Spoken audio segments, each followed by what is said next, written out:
Hi, my name is Marilyn, and this is my informative speech. New streaming services are popping up every single day, and chances are you're probably subscribed to at least one. Netflix, Hulu, Amazon Prime, Apple TV, and many more are available to anyone at any time. But have you ever thought about the way these services influence the way we receive TV shows and movies? In this informative speech, I will inform my audience of Com 110 students about the pros and cons and the overall impact of streaming services. I will discuss what is good about streaming services, what is not so good about streaming services, and how they are changing the film industry. Now let's talk about my main points. My first main point is how and why streaming services are beneficial.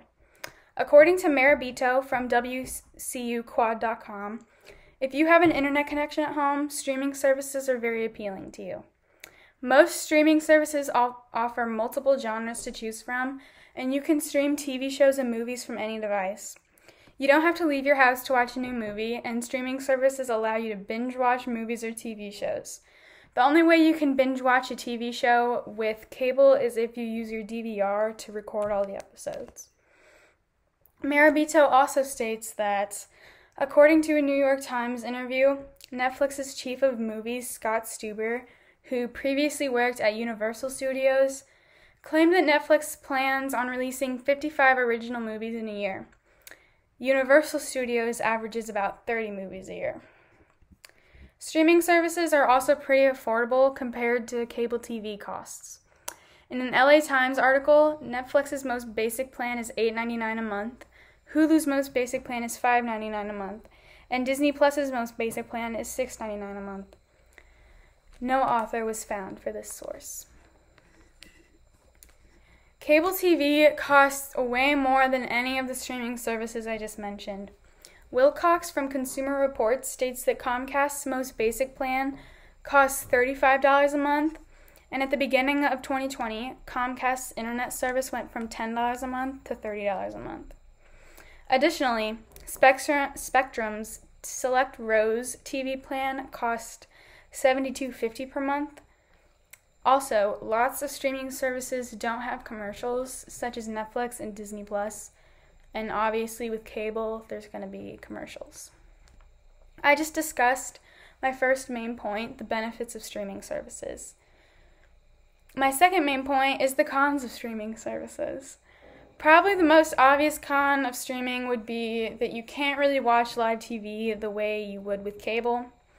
According to Griffith from PCMag.com, Netflix does not offer any form of live TV. Also, according to Griffith, Hulu does have a live TV option, but it costs $54.99 a month, which is a very comparable price to what cable costs. If you're a sports fan or an X Factor fan or like a Big Brother fan or any shows like that, only having streaming services may not be the best option for you because you can't watch any of those live. Griffith also states that some streaming services allow you to watch up to multiple screens at once. Typically, the streaming service charge goes up, though, the more screens you have. Some may argue that streaming is better than cable because there are no commercials. While that may be true for many services, it does not apply to all. Hulu's cheapest plan does include ads, but you can go ad-free, but the price goes up to $11.99 a month. I just discussed my second main point, the cons of streaming services. My third main point is the overall impact streaming services have made on the film industry. Brown from SpartanShield.org states that the producer of Get Out, Jason Blum, was quoted from a New York Times article saying the following: "I've never felt the nervous energy in Hollywood that I felt over the last 12 months, and it increases every day. There's an uncertainty about the future because change is happening in an incredibly dramatic way." End quote.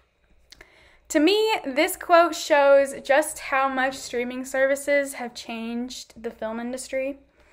Also, according to Brown, in 2019, streaming services were predicted to make a revenue of $46 billion.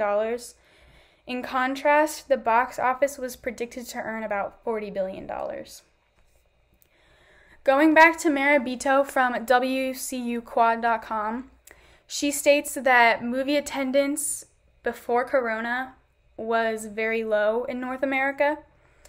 Big box office movies such as Marvel or DC still do well in revenue, but small and independent movies do way better on streaming services than they would in a movie theater. Overall, movie studios and cable companies have both taken hits from the rising popularity of streaming services. I just discussed my third main point, the overall impact streaming services have made over the past couple of years. I just discussed my three main points, the pros and cons of streaming services and their impacts. Just like most things associated with technology, streaming services are changing the way we view entertainment.